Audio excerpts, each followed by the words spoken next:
On me l'a beaucoup demandé, j'y ai longuement réfléchi et la voilà. Bienvenue dans cette première vidéo YouTube.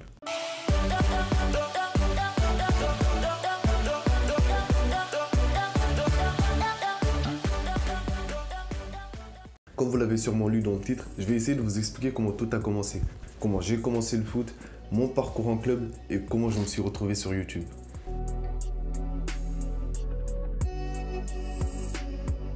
Bon, comme certains d'entre vous le savent déjà, et ceux qui ne le savent pas, vous allez le savoir, je suis né au Sénégal, à Dakar. Et c'est là où j'ai commencé le foot. J'ai commencé le foot, j'étais vraiment petit. Je pense depuis que je suis marché, en fait, j'ai commencé le foot. Mais j'ai jamais joué en club. Du coup, c'était du foot dans la rue, avec les potes, entre quartiers, tout ça, vous connaissez. Il faut savoir que dans mon groupe de potes, j'étais le plus petit. J'étais le plus jeune en âge et en taille, j'étais aussi le plus petit. Et du coup, quand il y avait match, je ne jouais pas. Et à cette période-là, je jouais défenseur et c'était soit défenseur axial, soit latéral droit, mais je jouais beaucoup plus latéral droit que défenseur central. Mais le problème, c'est qu'à chaque fois qu'on devait faire un match, on était obligé d'aller chercher un gardien parce qu'on n'en avait pas dans notre équipe.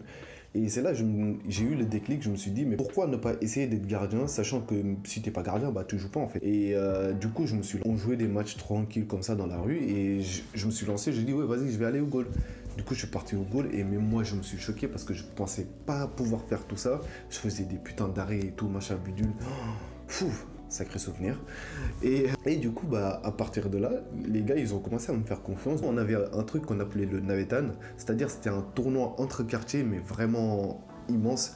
Et ça se passait à chaque saison des pluies. Ouais, parce que vous avez hiver, été, automne, machin, mais nous, on avait juste saison des pluies et saison sèche. Les Navetans, ça se passait pendant les vacances. Mais tout le monde, quand t'es jeune là-bas, ton rêve, c'est de jouer les Navetans.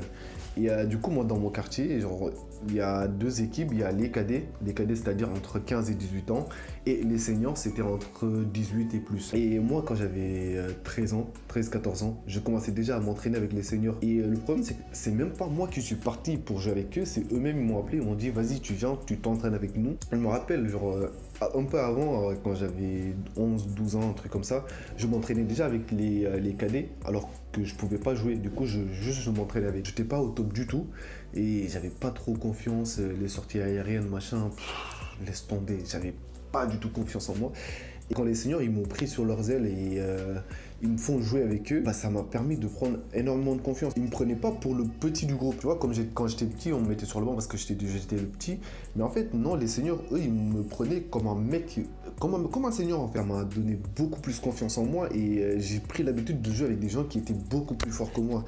Et ça, maintenant, c'est quelque chose qui n'est absolument pas négligeable parce que ça m'a vraiment beaucoup aidé dans ma confiance, dans l'approche du poste de gardien de but. Du coup, mes performances se sont améliorées et jusqu'à même que j'ai été sélectionné. Enfin, c'est plutôt grâce à mon oncle, j'ai été pris pour passer des tests dans un centre de formation, c'était à Djambar.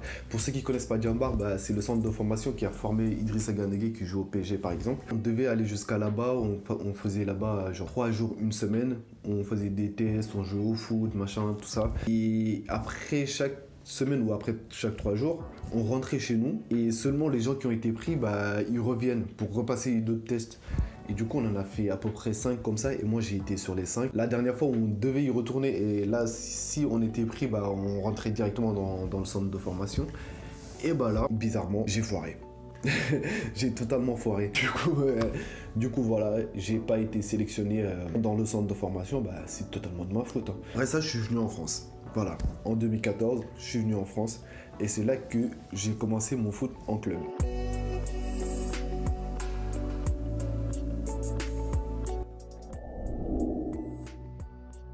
Voilà, comme je disais, en 2014, j'ai commencé le foot en club parce que c'est la première année où je suis venu en France et c'est là où je me suis décidé à m'inscrire en club. C'était quoi?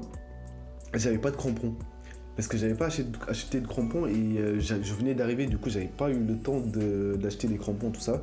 Et je m'en rappelle, je suis parti avec des baskets blanches qui appartenaient à mon père en plus. Et du coup, je suis parti et le coach m'a dit, mais ils sont où tes chaussures? J'ai dit, j'ai pas encore acheté de crampons, je viens d'arriver, écoute.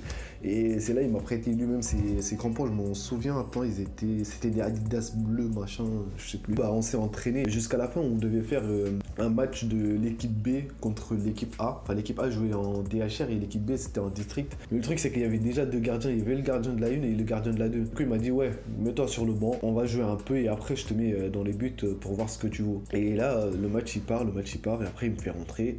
Il me fait rentrer, je m'en souviens, j'en ai choqué plus d'un. Franchement, c'était pas pour me la péter, mais sortie aérienne, pouf, j'étais là. Sortie au sol, j'étais là. Les frappes, je sortais tout. Mais franchement, ce premier entraînement-là, ça a été vraiment décisif parce que j'ai vraiment tout donné. Je me suis dit non, je vais pas me foirer. Ils m'ont tous fait confiance, les coéquipiers et tout. J'ai joué avec l'équipe B cette année-là. Et l'équipe qui a suivi, je suis monté directement en U19. Ils étaient en DHR. DHR, on est descendu cette année-là, malheureusement, en excellence.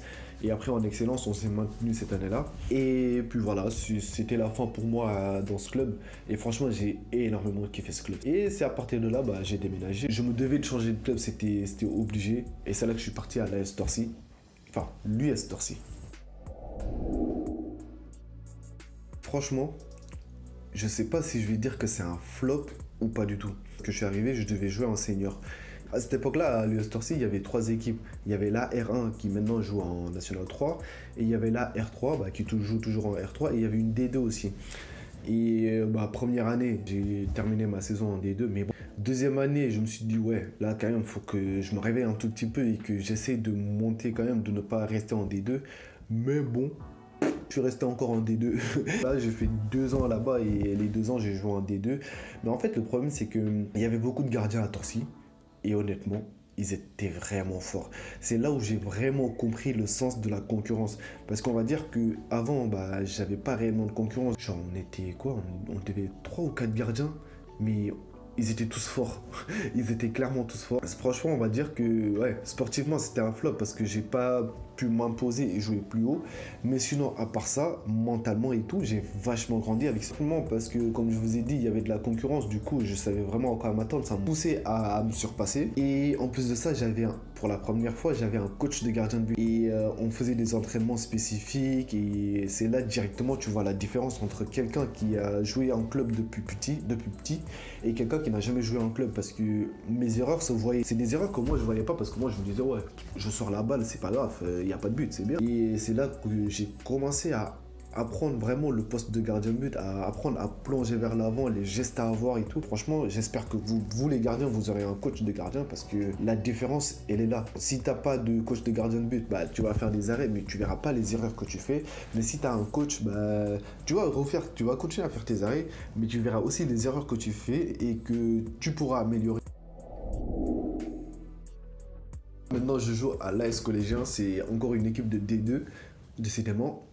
On dirait que je suis pas encore prêt à monter. Et la première année que j'ai fait là-bas, c'est la saison qui vient de se terminer là. Et on était pas mal, genre première moitié de saison, on était premier. Après, on a un peu flanché, mais c'est pas très grave. Si, c'est grave parce qu'on n'est pas monté, mais bon, on va faire avec. Dans ce club-là, j'ai repris confiance en moi. Je suis arrivé dans le club où je connaissais personne. Mais ce qui était bien, c'est que c'est une bande de potes qui jouent vraiment pour le plaisir de jouer au foot. Il y avait pas réellement d'objectif. Le but, c'était de s'amuser. Du coup, avec cette mentalité, j'ai directement pris confiance en moi et le coach, il me prenait pas la tête. Les joueurs, ils ne se prennent même pas la tête entre eux et on allait juste jouer. Enfin, quand on venait à l'entraînement, on jouait, on s'amusait, on rigolait et quand on allait en match, on y allait, mais on était sérieux quand même en match.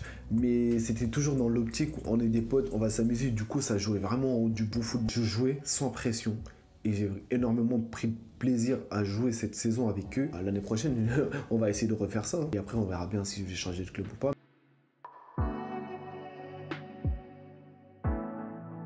Voilà, ça c'était mon parcours en club et comme vous l'avez compris, je n'ai fait que 3 clubs, Savigny, Torcy et maintenant Collégien. Et là maintenant sur cette dernière partie de vidéo, je vais vous raconter comment j'ai commencé sur YouTube, comment je me suis retrouvé sur YouTube dans la chaîne de Boumé. Je pense que c'est là où la plupart des gens me connaissent. En fait, c'était un jour, j'étais sur mon Instagram et bien sûr, je regardais les vidéos de Boumé, donc je le suivais sur Insta et tout. Et je me rappelle à l'époque, le gardien de la chaîne, c'était Yanis. Et un jour, Yanis, il n'était pas disponible. Du coup, Boumé, il a mis dans sa story, est-ce qu'il y avait un gardien qui est disponible sur Paris pour tourner une vidéo, tout ça. Et je me suis dit, ouais, pourquoi pas, je vais tenter quand même parce que j'étais gardien, c'était pendant les vacances, je pense, et j'avais rien de prévu. Et du coup, je dis, ouais, moi je suis là, si tu veux, il n'y a pas de souci. Il me dit, viens, après il me passe l'adresse et tout. Et le lendemain, j'étais là. Et c'était même la vidéo qu'on a tournée avec Paul Cabessa. Aujourd'hui, il y a Mousse qui se trouve là-bas, là. Vous voyez, qui aura la lourde tâche de venir remplacer Yanis qui ne peut pas être là aujourd'hui. Mais c'est pas ce qu'il vaut. Et Yanis a mal, depuis mes frappes.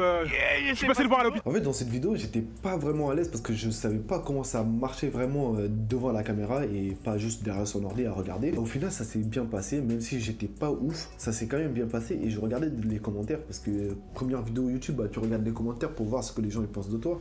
Et là, je voyais quelques commentaires, ouais, il est bon le gardien et tout. Après ça, après le tournage, Boumé il m'a dit, je vais faire une vidéo où tu vas affronter Yanis. On va faire une vidéo gardien contre gardien. Je dis ouais, ok, y a pas de souci, y a pas de problème. Du coup, moi, je suis rentré chez moi. Enfin, pour moi.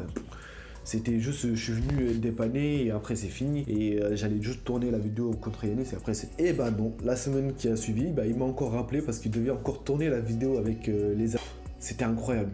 Je pense que cette vidéo-là, c'est l'une des vidéos dont je suis le plus fier dans la chaîne de Boumé parce que wow, j'en ai fait des erreurs. Et franchement, cette vidéo, j'ai clairement kiffé. Et à partir de là, bah, ça s'enchaîne, ça s'enchaîne, ça s'enchaîne. Et j'ai continué à tourner avec lui jusqu'au jour où on a tourné cette fameuse vidéo avec Yanis. Et c'est là où c'est la première fois où j'ai rencontré Yanis d'ailleurs, et même Brice aussi. Que ce soit Brice, Yanis ou Boumé, mais ils se prenaient pas la tête. Bah, ça te mettait à l'aise. Au fur et à mesure, bah, ça s'est fait comme ça. On a continué à tourner des vidéos.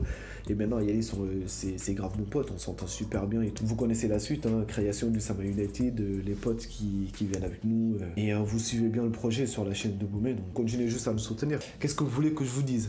Et bon voilà, c'est comme ça que je me suis retrouvé sur YouTube, c'est comme ça que vous m'aviez connu. On va dire que c'est le hasard, et le hasard fait bien les choses.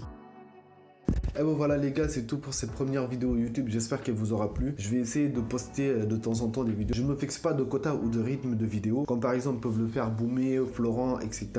où ils doivent poster une vidéo par semaine. Bon moi ça sera plutôt, je vais poster une vidéo quand j'aurai envie de poster une vidéo, ou quand j'ai une idée en tête et que je la tourne, bah je vais essayer de vous la poster, mais il n'y aura rien de régulier. Là je sais même pas quand est-ce que va sortir la prochaine vidéo, est-ce que ça va sortir la semaine prochaine ou dans 2 semaines, dans un mois, enfin j'en ai aucune idée. Salam.